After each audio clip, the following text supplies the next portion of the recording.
इस सवाल में बच्चों उसने आपसे पूछा है कि which of the following molecule is chiral. Chiral का मतलब क्या हुआ, उसके अंदर प्लेन ऑफ सिमेट्री क्या होनी चाहिए बच्चों, एब्सेंट होनी चाहिए। तो बस हमें यही चेक करना है कहाँ पे प्लेन ऑफ सिमेट्री एब्सेंट है।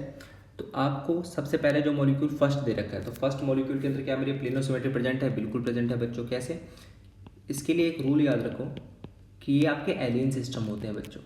तो एलियन सिस्टम के अंदर ध्यान रखना कि एलियन सिस्टम तभी ऑप्टिकली एक्टिव होती है ना, या मैं बोल सकता हूँ कायरल होती है, when A is not equal to B. जो ए है वो बी नहीं होनी चाहिए, and C is not equal to D, C D के बराबर नहीं होना चाहिए। तो यहाँ पर अगर बच्चों मैं बात करूँ तो ये देखो, अगर ये ए है और ये बी है तो देखो दोनों अलग अलग आइटम है या नहीं है ना। अगर मैं इसको सी बोलता हूँ, इसको डी बोलता हूँ, तो ये भी दोनों अलग अलग आइटम है ना। तो इसका मतलब क्या हुआ, ये ऑप्टिकली एक्टिव होगा। तो first one is optically active. अब बात करते हैं हम सेकंड वन के लिए। तो सेकंड वन के अंदर बच्चों ध्यान रखो कि सेकंड वन भी मेरा क्या हुआ, ऑप्टिकली एक्टिव। देखो क्योंकि यहाँ पे कायरल सेंटर अवेलेबल है ना। अब कायरल सेंटर अवेलेबल है तो यहाँ पे हाइड्रोजन, यहाँ पे CH3, यहाँ पे CH3 का 2 का होल ट्वाइस, ठीक है। और क्या एक और को कायरल कार्बन अवेलेबल है, अगर देखने को कहें तो ये भी एक कायरल कार्बन ही है, क्योंकि इसके एक तरफ तो CH3 अटैच, जैसे CH3 बोल सकता हूँ मैं। ये तो हुआ मेरा CH3,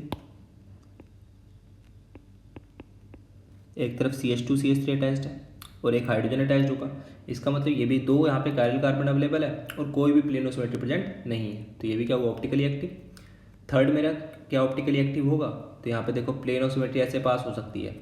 अगर आप प्लेन ऑफ सिमेट्री पास करोगे तो बच्चों देखो ये वाला पार्ट तो अबव दी प्लेन है, ये वाला पार्ट बिलो दी प्लेन चला गया। तो यहाँ पर भी प्लेन ऑफ सिमेट्री क्या हुई बच्चों, मेरी एब्सेंट हो गई, इसलिए ये भी क्या हुआ, ऑप्टिकली एक्टिव। फोर्थ मॉलिक्यूल की बात करते हैं तो फोर्थ मॉलिक्यूल बच्चों कुछ इस हिसाब का मॉलिक्यूल होता है। अगर मैं इसको थोड़ा बड़ा ड्रॉ करूँ तो कुछ इस हिसाब का मॉलिक्यूल है।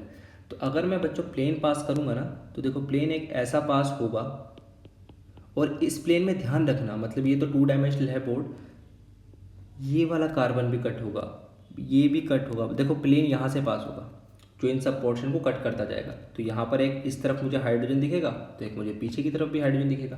तो यहाँ पर क्या हुआ बच्चों, प्लेन ऑफ सिमेट्री मेरी क्या है, प्रेजेंट। तो ये ऑप्टिकली एक्टिव होगा, बिल्कुल भी नहीं होगा बच्चों। तो इसलिए फोर्थ में ही मेरा ऑप्टिकली एक्टिव नहीं होगा। फिफ्थ की बात करता हूँ, तो फिफ्थ मॉलिक्यूल के अंदर, फिफ्थ मॉलिक्यूल को थोड़ा बड़ा यहाँ पर ड्रॉ कर लेते हैं। फिफ्थ मेरा मॉलिक्यूल जो है बच्चों वो कुछ इस प्रकार का है।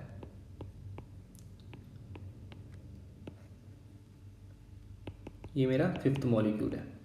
तो जैसे ही मैं कोई प्लेन पास करता हूँ यहाँ से ऐसे, तो देखो ये कार्बन थोड़ा टेढ़ा बन गया हमारे से, तो चलिए इसको ठीक करते हैं। एग्जैक्ट मतलब पेन इमेज नहीं है ये।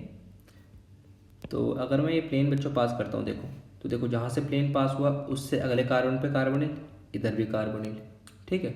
उसके बाद यहाँ पे ये CH2, यहाँ पे भी ये CH2, यहाँ पे ये कार्बन। अब CH3 और H अबव और बिलो हैं, तो ये भी इस प्लेन से क्या हो जाएंगे, बाइसेक्ट हो जाएंगे। तो जो कट गए वो मर गए, उसकी हम चर्चा नहीं करेंगे। तो बचे हुए जो सारी चीज़ें वो क्या हो गई, आपस में एकदम रिफ्लेक्ट हो रही हैं। तो यहाँ पे भी प्लेन ऑफ सिमेट्री क्या होगा बच्चों, प्रेजेंट। ऑप्टिकली एक्टिव होगा, बिल्कुल भी नहीं बच्चों, है ना। तो मेरा फिफ्थ भी ऑप्टिकली एक्टिव नहीं होगा। सिक्स्थ की बात करता हूँ मैं, तो आप सिक्स्थ भी देखो वही मॉलिक्यूल है, बस उसमें कार्बोनिल की पोजीशन उसने चेंज कर दी। तो जैसे ही बच्चों देखो आप यहाँ से प्लेन पास करोगे, तो जहाँ से भी प्लेन पास हो रहा है देखो इससे अगले कार्बन पे कार्बोनिल है, यहाँ पे ऐसा कोई भी कार्बोनिल नहीं है, मतलब प्लेन ऑफ सिमेट्री यहाँ पर क्या हो गई, प्लेन ऑफ सिमेट्री एब्सेंट। तो ऑप्टिकली एक्टिव होगा मॉलिक्यूल। तो कौन कौन से मॉलिक्यूल ऑप्टिकली एक्टिव हुए मेरे, मेरा फर्स्ट मॉलिक्यूल ऑप्टिकली एक्टिव है, मेरा सेकेंड भी मॉलिक्यूल ऑप्टिकली एक्टिव है, थर्ड भी ऑप्टिकली एक्टिव है, और सिक्स्थ मॉलिक्यूल भी ऑप्टिकली एक्टिव है। So option D will be the